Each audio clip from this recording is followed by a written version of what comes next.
Ayan, good morning. Ayan, nandito tayo ngayon sa farm. Sa farm. Farm talaga. Nandito kami sa... Asan?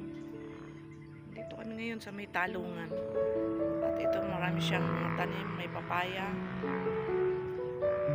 Ay, malalaki na yung papaya niya. Mga papayang bonsai.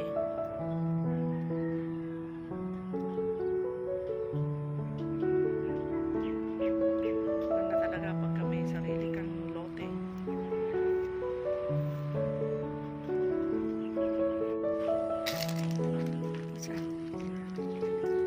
Laki na. Alam, magulang na to. Pangtanim na lang yan.